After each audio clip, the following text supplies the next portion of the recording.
Assalamualaikum warahmatullahi wabarakatuh. Waalaikumsalam warahmatullahi wabarakatuh. Apa kabar semuanya? Alhamdulillah luar biasa. Allahu Akbar. Untuk saat ini sebelum materi kita berdoa bersama-sama. Silakan salah satu mungkin doa. Afifah, pimpin doa.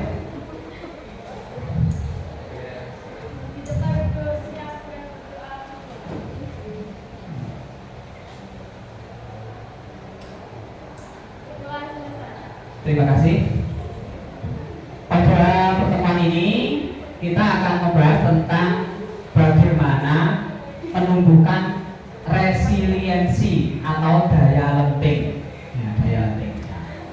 Sebelumnya akan saya bagi kepada jenengan sebuah cerita, okay? Sebuah cerita tentang ya ini mengenang pengalaman membangun daya tahan. Ya, itu ada beberapa pertanyaan. Yang pertama, ya, apa yang sebenarnya terjadi? Jadi Anda membayangkan satu peristiwa, itu apa yang terjadi? Kamu jawab. Terus kata-kata sikap atau orang lain yang paling membekas itu apa? Kata-kata atau sikap orang lain yang membekas. Selanjutnya apa yang saya rasakan saat itu? Rasanya takut, marah, malu, bingung, ya.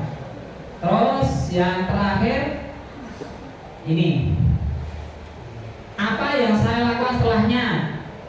Siapa yang hadir dan tidak hadir di samping saya? Jadi setelah kejadian itu apa yang Anda lakukan? Saya kasih waktu 5 menit. Ya.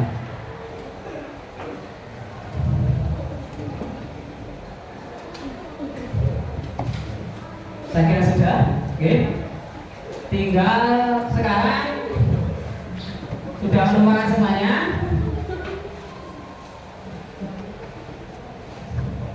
Coba dari Anda kejadian apa yang Anda alami? Oke, salah satu bisa menceritakan kejadian apa? Selain pertanyaan yang saya berikan tadi, mungkin bisa cerita salah satu, Mas, kejadian apa jenengan yang menurut jenengan pernah Anda alami dan itu membekas.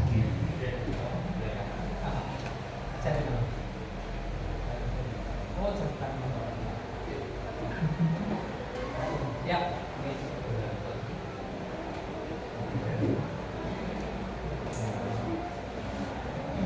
Setelah itu karena mati.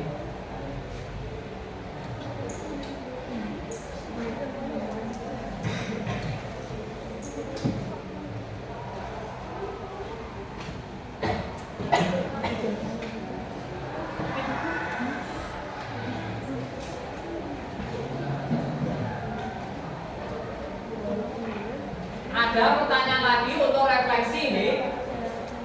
Nah, volumenya agak kita besarkan supaya masuk.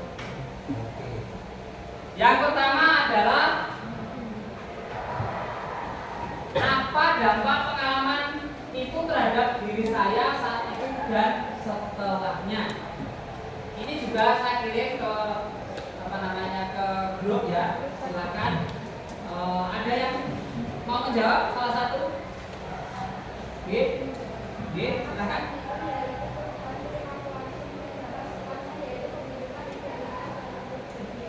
Oh iya. Jadi pertama yang terjadi perubahan perilaku. Jadi ketika pengalaman itu terjadi, kita akan mendapatkan suatu perubahan perilaku. Entah itu positif dan negatif, itu pasti ada perubahannya. Setelah itu ada dampak setelahnya ya. Ya, membentuk identitas dan kepribadian. Kita lanjutkan yang kedua.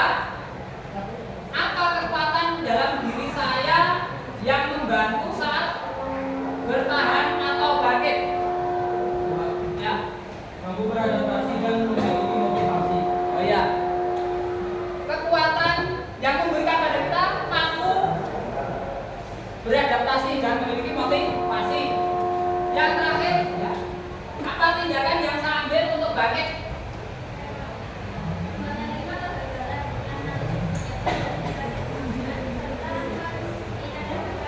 Ya, menerima kegagalan.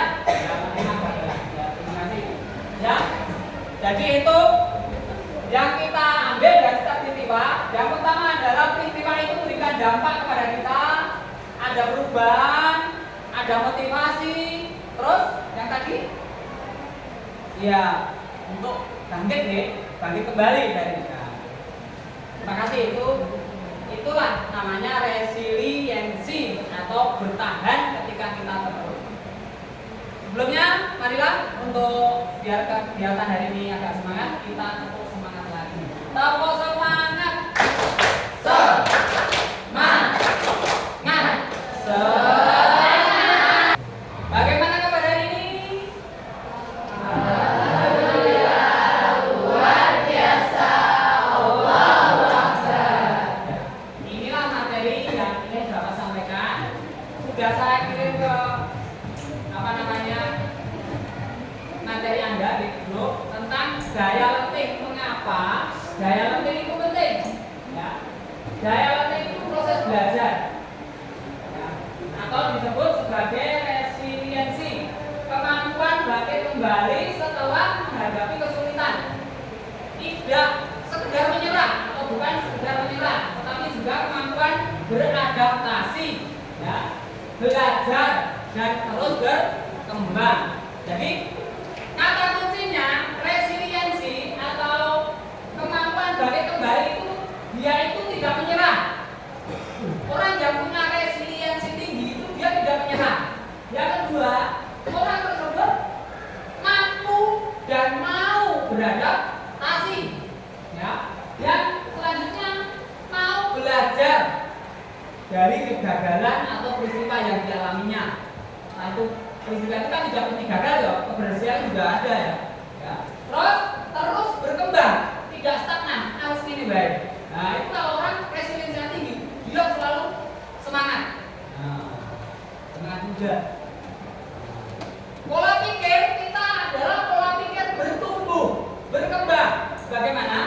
Pola pikir bertumbuh dan berkembang itu ini dengan ubah kata atau paradigma. Kesuksesan bagi orang yang berpikir tetap apa tetap kuno. Dari kuno. Yang kedua adalah growth mindset atau berpikir berkembang. Apa kata-katanya terhadapnya? Kalau orang yang berpikir kuno itu kesuksesan bisa jika punya bakat. Itu ya, kesuksesan dipandang ketika orang punya bakat. Kalau orang yang bertumbuh pemikirannya, saya bisa sukses dengan berusaha. Kita itu sebagai seorang muslim bahwasanya innallaha la yughayyiru ma biqaumin hatta la yughayyiru ma bi anfusihim. Allah tidak akan merubah nasib suatu kaum kecuali kaum tersebut berusaha, berupaya merubah menjadi baik. Jadi tidak ada aturannya ketika bapak Anda itu seorang petani, jenengan jadi petani belum tentu. Ya. Ada orang tuanya pedagang, bapak anaknya tidak bisa dagang sama sekali. Ya. Ada orang tuanya ustaz tapi anaknya juga tidak bisa ngaji. Nah, karena apa? Bukan karena kesalahan semuanya, tapi karena mungkin dari si pelaku itu, orang itu tidak mau belajar, tidak mau berkembang, tidak mau maju, dia berpendek. Terus kegagalan, orang yang berpikiran tetap matok batok. Kalau kegagalan, dia dapat kegagalan, dia akan menyerah. Bahkan sebelum gagal sudah menyerah. Contohnya, ada anak-anak siapa yang berani maju, kan betul sakit kok. Loh, apa-apa betul sakit. Belum maju loh betul sakit. Itu pemikiran yang kolot atau pemikiran yang tidak berkembang itu. Tapi kalau berpikiran berkembang, orang gagal itu apa? Saya akan coba lagi. Silahkan mencoba, Anda belum. Orang tak ya, itu. Nah, kesulitan. Kalau orang berpikir tetap, kesulitannya apa? Saya tidak bisa. Anggarannya kesulitan tidak bisa. Tapi kalau berpikir tumbuh, dia mengatakan saya belum bisa. Berkembang terhadap masalah. Apa? Orang yang berpikir, mengapa masalah ini terjadi pada diri saya? Mungkin nasib nopo, aku ini. Tapi kalau orang yang berkembang, bagaimana? Solusi apa yang akan saya lakukan? Atau upayakan? Yang terakhir, kritik. Kalau orang yang tidak berkembang dikritik sakit hati, tapi kalau orang berkembang tidak. Terima kasih, saya akan memperbaikinya. Nah ini ada kata-kata untuk kita sendiri memotivasi dan teman namanya itu logika di model burger namanya. Model burger, umpan balik model burger. Yang pertama, apresiasi. Ya. Apresiasi itu apa? Memberikan nilai positifnya. Jadi orang diberikan nilai positifnya itu apresiasi. Wah, bagus, kamu sudah duduk di sini, kamu sudah belajar, itu bagus. Nah, kekurangannya apa? Oh, dia belajar tapi masih belajarnya masih main HP, masih jagongan, masih tidur-tiduran, enak-enak di darat. Oh, bagaimana jika kamu belajar lebih giat, PR-PR dikerjakan, dan ketika ada pelajaran kamu mendengarkan dengan baik, membuat catatan, nah, itu akan lebih baik. Terus apresiasinya apa? Apresiasi lagi, kamu pasti bisa. Jadi jangan logikanya dimarahin, ya dimarahin. Orang tapi dibangun nilai positifnya. Makanya Pak Joko tidak pernah marahin kamu. Pasti dong, kau ngomong ini, kau ngerti konsekuensinya. Kamu sudah dewasa, kan ini dimasukkan ini. Tidak, kamu teot. Kamu enggak, tidak. Itu guru zaman dulu, zaman Nabi. Jadi apa masalahnya? Dicari solusinya. Ya, untuk akhir kita akan praktek. Nah, ini sudah kita akan praktek ya. Kita akan praktek, silahkan. Tadi logika umpan balik burger tadi dibuat suatu contoh. Contohnya saya, makanya contoh apresiasi yang atas. Bapak mengapresiasikan kepada siapa? Raihan. Bapak mengapresiasikan kepada kamu, Nak Raihan, kamu sudah rajin belajar. Nah, nasihatnya, ya, untuk mencapai kesuksesan Nak Raihan, tolong belajarnya ditingkatkan, PR-nya dikerjakan. Nah, itu koreksinya di situ. Jadi wes sergap sinau, nek PR rada-rada aran-aran. Nah itu koreksinya. Dan yang terakhir ada motivasi lagi, ada apresiasi lagi. Bagaimana? Bapak yakin Nak Raihan pasti bisa, mampu jika Nak Raihan mau berusaha. Tepuk tangan dulu ya semuanya. Tinggal satu sekarang. Siapa yang mau memberikan contohnya? Oh, tahu kak ya?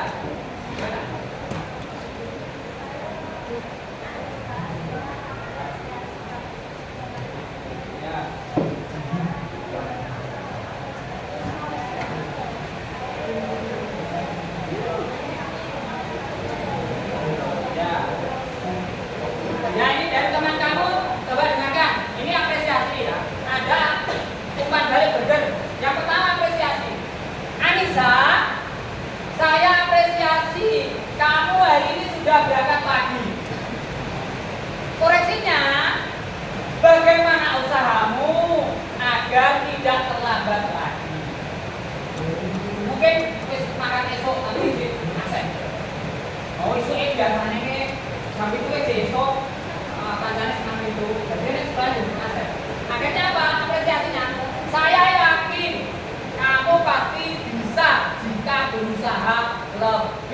atau berusaha lagi. Tepuk tangan buat Aroka. Alhamdulillah untuk materi hari ini sudah selesai dan nanti minggu depan kita akan mempelajari materi yang lagi yang lebih menarik. Dan untuk menutup kegiatan hari ini silakan berdoa. Naraikan silakan dipimpin doa.